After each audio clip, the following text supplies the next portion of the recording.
CBS News 8 at 5, the areas around the county that could be hit hardest by storms moving in. With respect to the inauguration, I'm not going to comment on those issues. All I know is I'm going to be there. So is Michelle. For the final time, President Obama answers questions from reporters in the White House. And the Los Angeles Chargers hold a rally at the Forum in Englewood. CBS News 8 at 5 starts right now. You're watching CBS News 8 at 5. We begin now with breaking news. Good evening and thanks for joining us tonight. I'm Barbara Lee Edwards. And I'm Dominic Garcia in for Carlo Chiquetto. We have some breaking news. A person threatening to jump off an overpass is causing huge traffic troubles near the Coronado Bridge. Deb Hankey is live in Chopper 8 with the latest. Deb? Dominic and Barbara Lee. So we're looking at I-5, and there is the Coronado Bridge. I'm not going to zoom in real tight, but I can tell you that we have had a chance to see a person that is right along the edge of the freeway over on the other side of the barrier. He's been there since about 2:30 this afternoon, threatening to jump from that overpass onto Commercial. And Commercial itself is blocked off. Most of the freeway is closed. It was closed completely for a time, but you may be able to tell that they do have the left lane of traffic open, but it is creating a huge backup. There's the northbound 5, and you can see how slow going it is. Now, most people are southbound at this point in the day, so that is one small benefit for commuters as far as that goes. It's not having a big effect on the southbound side of the drive, and of course, northbound is not the direction most people are going this time of day. So it's backed up right now from National City up to the scene, and then here's a look at the Coronado Bridge, the eastbound side of the Coronado Bridge. Now, they are able to make that transition onto the northbound 5, but that's very close to where all of this is taking place. And you can see the eastbound Coronado Bridge backed up all the way to where the toll plaza is. So we'll continue to follow this situation. Police still trying to negotiate with this person, hopefully getting them down safely.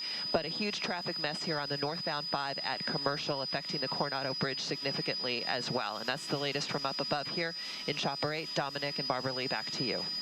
All right, Deb, thank you. Well, it is literally the calm before the storms, as in more than one is going to hit our county over the next few days. Rain is expected tonight, and it could last until early next week. We have team coverage. Chief Meteorologist Matt Balo has the very latest with the first storm expected to move in. But we begin with meteorologist Sean Stiles and the local areas that could suffer the most damage. He joins us live from La Jolla Shores. Sean? Well, Barbara Lee, Dominic, we are here at the La Jolla Shores area at the end of Avenida de la Playa, and they have cleared out this outfall for the storm drain area as the coastline gets ready for the wrath of Mother Nature. But we start our coverage on storm preparations down in the South Bay and the Tijuana River Valley. Just stopped by the ranger station, and they told me that they're definitely expecting flooding. And normally what happens if it's not too bad is the ranches to the north get flooded and they bring their stock down here. D&J Stables is getting ready to help its neighbors. We brought in some masonry sand and a load of good river bottom sand, and we've built up all of our pens, all of our corrals, and filled in a lot of potholes. In Ocean Beach along Abbott Street at the Lifeguard Tower, the area has chronic flooding. Last year we flooded big time. To stay dry, Salam has sandbags and pump ready out back, but she says things have changed. The city maybe has put a pump across the street from us by the lifeguard station, and it helped a lot this last time. Along the San Diego River, city workers were busy. I'm prepared for the storm that's coming. Trying to gather all debris and trash and shopping carts and branches out of the way so the flow of water keeps flowing through. The car wheels are only a couple inches actually touching the surface, so when that water hits the side of that car, it doesn't take that much to really start to move, and you basically are hydroplaning. From where the San Diego River is currently flooding, it would have to rise 6 feet to flood Avenida del Rio, which is what forecasters are calling for. However, hydrology forecasts have it going 9 feet above its banks, which would put the river right here. But if the storm really gets going, it could go up to 14 feet above its current height. Falling trees will be a problem with the saturated ground, with high winds forecasted, especially where eucalyptus can be found. At the end of Avenida de la Playa at La Jolla Shores, workers were clearing the opening for storm runoff. Last year, a similar series of storms came through the area and blew out the just-finished storm drain. And with construction repair halfway done, contractors are not taking any chances. All right, and then you can see here where they have fixed this area of Avenida de la Playa, and upstream they have put in the pipes. They've opened the gates here at the outfall to make sure that if any debris does come through, that it'll be able to flow out completely into the ocean, which I'm sure there will be an abundance of rain coming down. And to tell us how much and how long these storms will last, we go to meteorologist Matt Balow. Hey, Sean, nice to see that it's dry out there at the moment. I believe there will be a pretty good test, however, down there at Avenida de la Playa. We've got conditions outside that can start out with some sunshine early on today, and then we've seen increasing clouds over the course of the day. Those clouds continue to move in from out of the west. The rainfall for the first of a series of storms is starting to make its way close to the Los Angeles area this evening. This frontal system will increase showers for San Diego's skies overnight, and then the front itself is still yet to come. That'll be on Thursday morning, tomorrow morning, so we're looking for heavier rain then. This will be the first of 3 storms for San Diego. As these storms come in, we're looking for as much as 2 months worth of rain, winter months worth of rain in the next 6 days. And by the time we get towards Saturday and especially Sunday with storm number 3, flooding concerns will be an issue pretty much countywide. There's also going to be a snow level that drops down to 3,500 feet by the end of the weekend.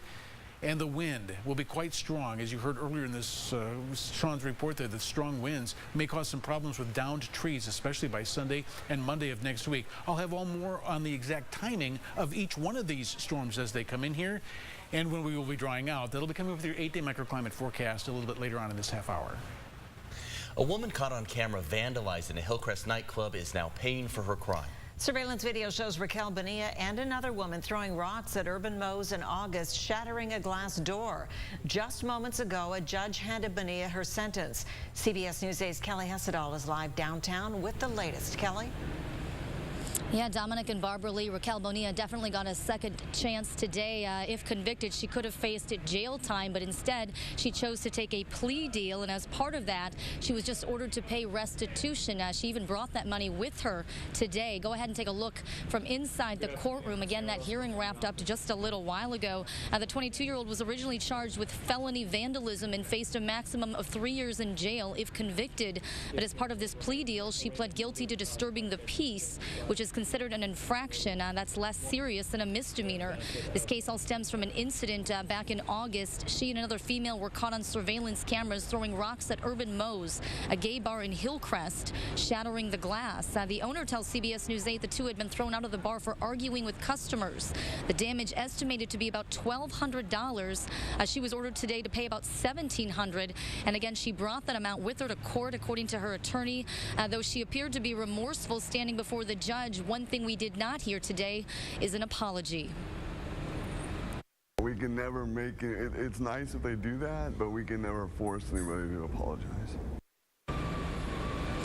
And that was Deputy District Attorney David McNeese. Now, the owner of Urban Moe's tells me he has not received an apology yet either. I did ask her for comment as she left the courtroom. She said she did not want to talk to me. Coming up new at 6:30 tonight, we should have reaction from the owner of Urban Moe's about today's sentencing. Back to you. Kelly, thank you. A man accused of driving drunk and causing a crash that killed a 19-year-old woman has been ordered to stand trial. Prosecutors say 22-year-old Christian Evangelista was driving about 55 miles an hour in a 25-mile-an-hour zone when he ran a stop sign and broadsided a car driven by 19-year-old Tutum Lee back on August 20th. Lee died on the way to the hospital. Today, a police officer described what Evangelista told witnesses shortly after that crash. Mr. Sankar said Mr. Evangelista said that he was quote-unquote drunk and that he hit her, and the her being in this case Miss Lee. Evangelista's blood alcohol level was measured at twice the legal limit. He faces more than 15 years in prison if convicted. A State Route 163 off-ramp was closed for hours this afternoon when a tow truck overturned. It happened around 1 o'clock this afternoon on the southbound Balboa ramp in Kearney Mesa. A truck carrying several cars tipped over and landed on its roof. 2 other tow trucks were called in to help get the vehicle upright. No injuries were reported. A fiery crash along a local freeway slowed the morning commute today. CHP says at least 3 cars collided just after 7:30 in the westbound lanes of Interstate 8 near Marina Boulevard. One of them burst into flames. Debris blocked several lanes, causing a major backup, but things were back to normal in just over an hour. Fortunately, no one was hurt. With just 2 days left in office, President Obama gave his final news conference as Commander-in-Chief today. He talked about a wide range of issues and offered a thank you to the journalists who have covered him. Weijia Jiang has more from the White House. Dominic and Barbara Lee, this was certainly a wide-ranging final show for President Obama, who defended some of his controversial decisions, took questions on all sorts of topics from foreign policy to his family life, and he talked about the role the press plays in keeping the government accountable. President Obama spoke to reporters in a packed White House briefing room, his 39th and last news conference as Commander-in-Chief. He thanked journalists for their role in the American democracy. It doesn't work if we don't have a well-informed citizenry, and you are the conduit through which they receive the information about what's taking place in the halls of power. The president explained his decision to cut short the sentence of Chelsea Manning. The transgender Army intelligence analyst who leaked classified documents will be released from prison in May. I feel very comfortable that justice has been served and that a message has still been sent. There are questions about how the media will operate when President-elect Trump takes over on Friday, and rumors the new administration will move reporters out of their base in the West Wing. As President Obama hands over the keys, a CBS News poll finds 62% approve of how he handled the presidency. That's close behind Ronald Reagan and Bill Clinton. Now he's looking ahead to a slower pace. I want to do some writing. I want to be quiet a little bit and not hear myself talk so darn much. I want to spend precious time with my girls. Saying goodbye to the media, President Obama promised he'll work closely with the Trump administration to help the country move forward. At my core, I think we're going to be okay. But President Obama says as a former president, he reserves the right to speak out if he feels future President Trump violates America's core values. Reporting at the White House, Weijia Jiang, CBS News 8.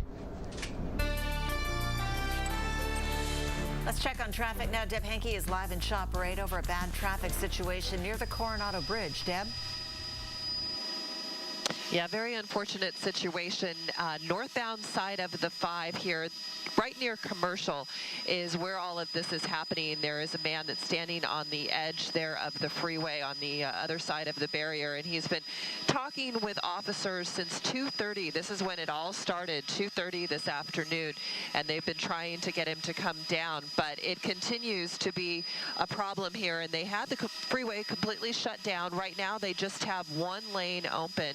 You may be able to see traffic getting by on the left. I don't want to zoom in too tight to what's happening here, but you can see the traffic just squeaking by. Northbound traffic is at a standstill from National City, and the Coronado Bridge eastbound is backed up all the way to the old toll plazas, an area to avoid. We'll keep you updated throughout the show, but for now, we'll send it back to you. Deb, thank you. 2 big projects to assist the homeless are underway in San Diego, and city leaders need your help. That's coming up tonight. Plus, this year's flu season is so bad it could stretch all the way into June. Londoners get their first look at America's new president just in time for Inauguration Day. I'm Terry Okita. We'll explain just ahead. And when to expect the first raindrops for San Diego is coming up with your 8-day microclimate forecast.